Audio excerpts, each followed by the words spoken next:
Hello, c'est Hello. Ici, c'est notre Safe Place, notre rendez-vous hebdo, chaque mercredi à 20h20. Développement perso, expérience de femme, de vie, dose de bien-être et spiritualité. Bienvenue sur Confidence Podcast. Je vous souhaite une belle écoute. Bonjour à tous et à toutes. Bienvenue sur ce nouvel épisode.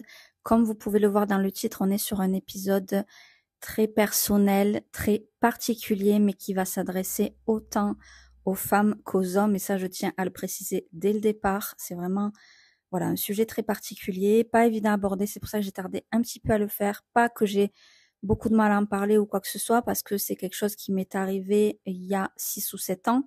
Mais parfois, ça peut être pas évident d'en parler. C'est pas évident non plus de trouver les mots, de trouver la forme pour cet épisode. Donc, il est vrai que j'ai tardé à le faire, mais là, je me suis lancée, je ne l'ai pas du tout préparé, je n'ai pas du tout préparé de trame. C'est un épisode, c'est un sujet qui m'a été demandé.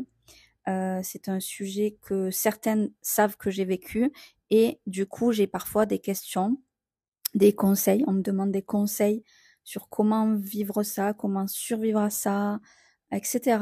Donc, je me devais de relever le défi et de vous en parler ici, de vous partager mon expérience, de vous donner mes conseils après coup, parce que bien sûr, des années après, mes conseils vont être totalement différents d'il y a 7 ans, bien sûr. J'ai le recul nécessaire pour en parler ici avec vous. Et voilà, je tenais à le faire absolument sur mon podcast. J'en avais déjà parlé un petit peu sur TikTok, il me semble, il y a quelques temps, il y a pas mal de temps, comme les relations toxiques, comme mon épilepsie. J'ai fait un épisode sur mon épilepsie. C'est quelque chose de très, très personnel, bien sûr, parce que je partage mon expérience, etc. Mais quand je vois que ça aide tellement de personnes, encore aujourd'hui, là encore, il y a 10 minutes, j'ai reçu un commentaire et un message privé sur TikTok, parce que j'ai aussi partagé sur TikTok ma maladie, mon épilepsie. J'ai fait des vidéos là-dessus. Et tous les jours, j'ai des questions et on m'a encore dit aujourd'hui sur le sujet de l'épilepsie que j'étais la seule que cette personne voyait en parler de cette maladie-là qui est tabou, et les fausses couches, le deuil périnatal, etc. C'est quelque chose qui est extrêmement tabou, ça ne devrait pas l'être justement. Et je pense que s'il y a tellement de femmes et d'hommes aussi qui ont du mal à survivre à ça, qui ont du mal à en parler, etc., je pense que c'est justement parce que c'est beaucoup trop tabou et que ça devrait pas l'être et qu'on devrait pouvoir en parler. Mais je sais, et voilà, c'est justement ça qui est bien, c'est que je l'ai vécu, donc je peux vous en parler. Et voilà, je pense que ce sera du coup beaucoup mieux le fait que ce soit personnel pour moi, de pouvoir vous aider justement à travers mon expérience, à travers mes conseils, en tout cas, vraiment, j'espère de tout mon cœur. Alors, pour introduire rapidement cet épisode, moi, ça m'est arrivé il y a 6 ans, un peu plus de 6 ans, en 2017, et c'était 2 fausses couches qui ont été très rapprochées puisque elles étaient à 2 mois d'intervalle. Ce qui a fait toute la différence, c'est la première fois, je l'ai plutôt bien vécu entre guillemets, en tout cas pas mal, pas très mal, on va dire. Tout simplement parce que j'en ai parlé à mon entourage. Voilà, j'en ai pas mal parlé et du coup, j'ai réussi à avancer. La deuxième fois, donc 2 mois plus tard, je l'ai très très mal vécu et j'ai mis beaucoup de temps à faire ce deuil, d'où le titre, hein, le deuil périnatal. J'ai mis beaucoup de temps, tout simplement parce que je n'en ai pas parlé, parce que je ne pouvais pas en parler. Donc du coup, c'est ça qui a fait toute la différence vraiment. Et c'est de ça dont je veux vous parler ici. C'est vraiment très, très, très important d'en parler, que ce soit à votre compagne ou votre compagnon, à votre famille ou directement à une psychologue. Ça peut énormément vous aider. Moi, je l'ai fait par la suite, mais vraiment beaucoup, beaucoup plus tard.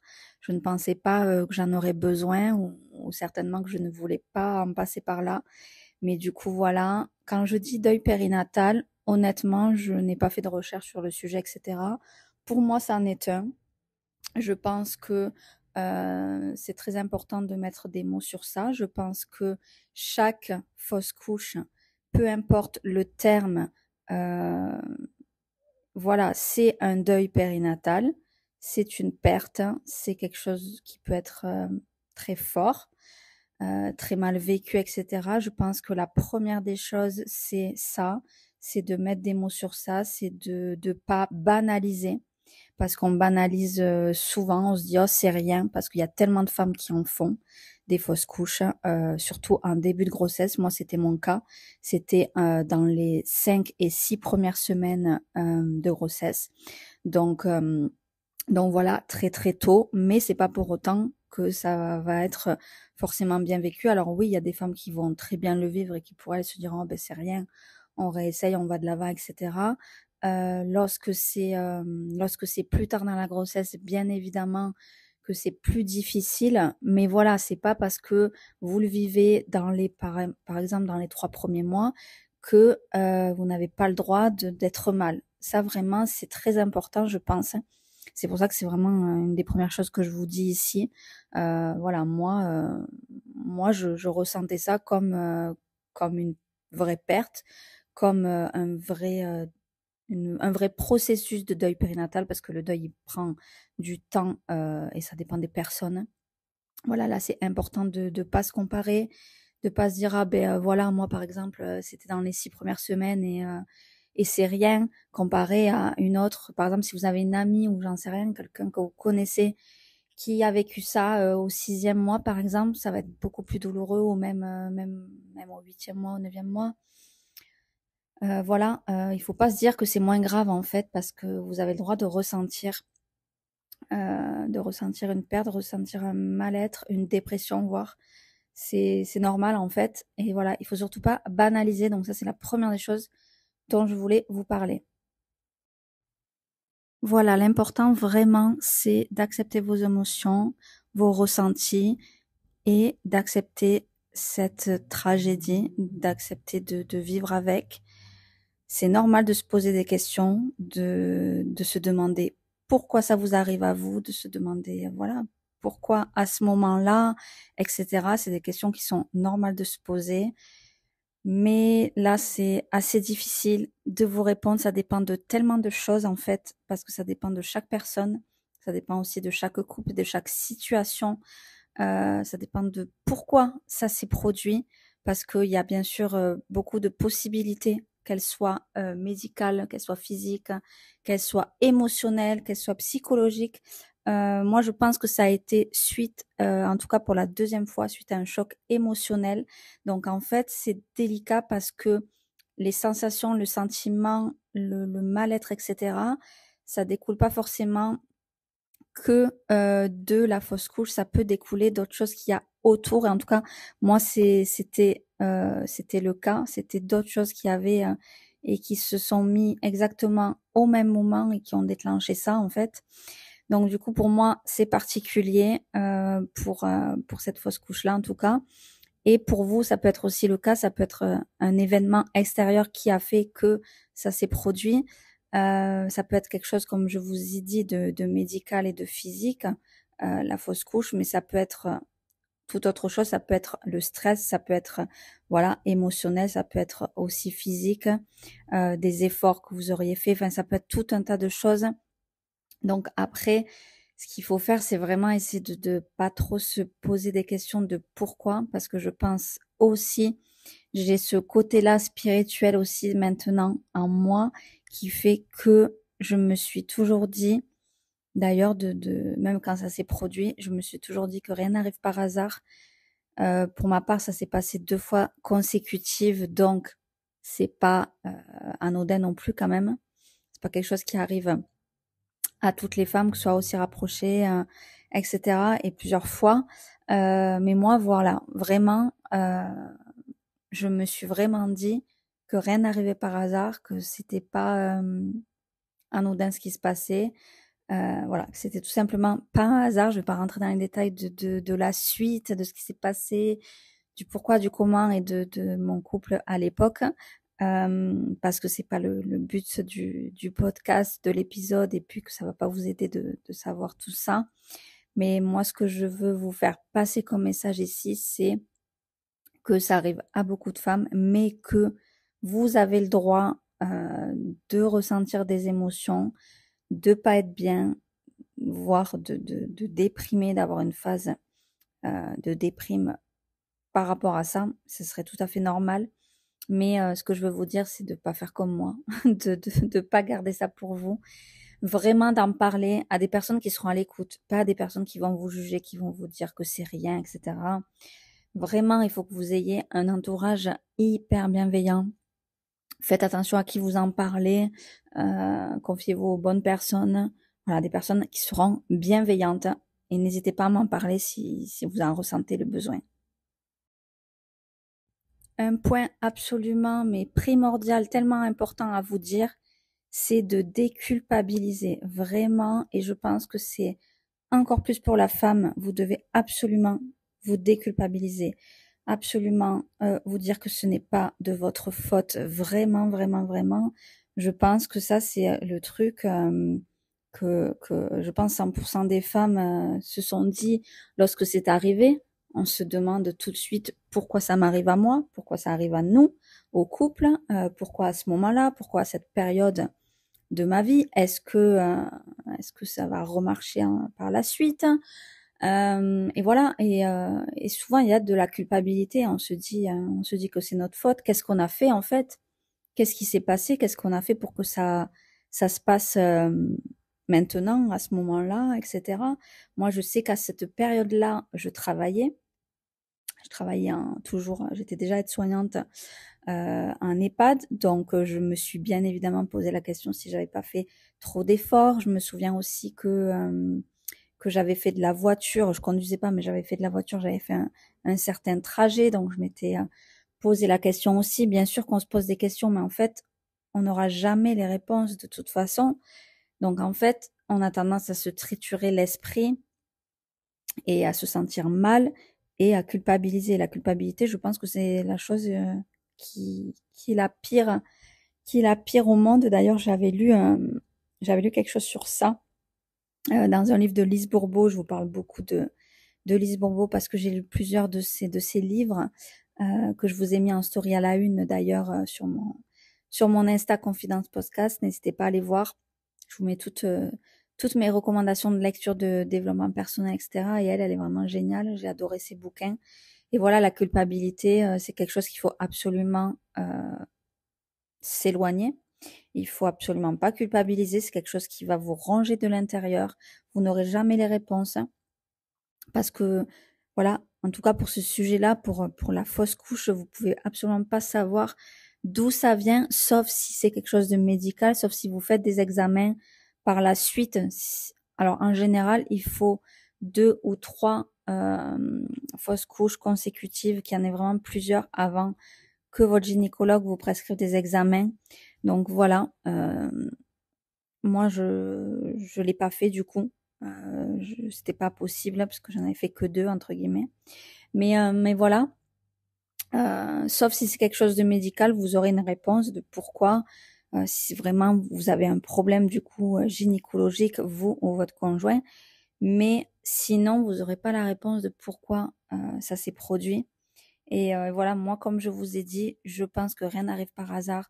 Soit c'est pas le bon moment, soit c'est pas la bonne personne. Moi, clairement, c'est ce que je m'étais dit. Voilà, j'ose le dire aujourd'hui. Mais parce qu'il y a eu plein de choses, bien évidemment, autour de ça. Et pas que ça, bien évidemment. Mais voilà, il faut pas trop se poser des questions, pas trop se surer l'esprit, vivre vos émotions, accepter vos émotions, démarrer votre processus de deuil. Il y aura bien évidemment plein d'étapes parce que ça reste un deuil. Voilà, il y a la colère, il y a tout ça, il y a beaucoup de choses et ça peut prendre beaucoup de temps. Ça peut prendre des semaines, ça peut prendre des mois, ça peut prendre des années. Voilà, moi je pense que ça, honnêtement, ça a pris plusieurs années. Je me suis pas rendu compte de quand vraiment j'ai fait mon deuil. Parfois, quand je suis amenée à en parler, là, pour moi, c'est facile d'en parler parce que je suis toute seule face à mon micro et mon téléphone. Et c'est différent que si je dois en parler face à face avec quelqu'un, ça peut être plus difficile pour moi. Il y a des émotions qui peuvent ressurgir. Je suis aussi très sensible. Donc voilà, c'est un sujet qui peut être délicat, mais ça dépend des situations. Voilà. Mais en tout cas, sachez que vous pouvez me poser vos questions, vous pouvez m'en parler. J'ai aucune gêne, j'aurai aucune gêne à vous répondre. Hein. Vraiment, n'hésitez absolument pas, que ce soit sur ça, que ce soit sur les autres sujets dont je parle, comme ma maladie, comme voilà, comme plein d'autres choses, comme les relations toxiques. Je vous en reparlerai. Mais voilà, c'est le deuil périnatal. C'est un sujet que je peux aborder. Vous pouvez me poser vos questions. J'espère que cet épisode aura pu vous aider, que vous allez, si c'est pas encore le cas, déculpabiliser, ne pas vous dire que c'est votre faute, vous dire que c'est comme ça, qu'il n'y a pas il y a pas de réponse, il n'y a pas de raison. Des fois aussi, c'est une épreuve que vous devez traverser dans votre vie. Moi, je crois beaucoup à ça, je crois beaucoup au chemin qu'on doit parcourir pour devenir la personne qu'on est aujourd'hui. Enfin voilà, moi clairement la personne que je suis aujourd'hui, c'est pas du tout la personne que j'étais quand j'ai vécu ça déjà il y a 7 ans. Je suis passée par ça, je suis passée ensuite par une relation toxique, je suis passée par beaucoup de choses qui font qu'aujourd'hui j'ai 36 ans et que j'ai ce vécu-là et que c'est tout ce vécu qui fait la personne que je suis aujourd'hui. Et du coup, aujourd'hui, mais je suis contente d'avoir vécu tout ça. Mais pourtant, quand je l'ai vécu, je peux vous dire que je n'étais pas contente, mais j'avais pas du tout cette maturité. Et même pour la relation toxique, c'est pareil. Enfin, jamais je me serais dit qu'aujourd'hui je serais contente de l'avoir vécu. Mais voilà, ça fait la personne que je suis aujourd'hui. Et c'est aussi ce message que je veux vous faire passer, c'est que quelles que soient les épreuves que vous vivez, que vous traversez, elles sont pas là par hasard. Rien n'arrive par hasard. C'est ma phrase préférée au monde que je dis souvent parce que vraiment c'est réel. C'est absolument réel. Tout ce que vous vivez, vous devez le vivre pour avancer.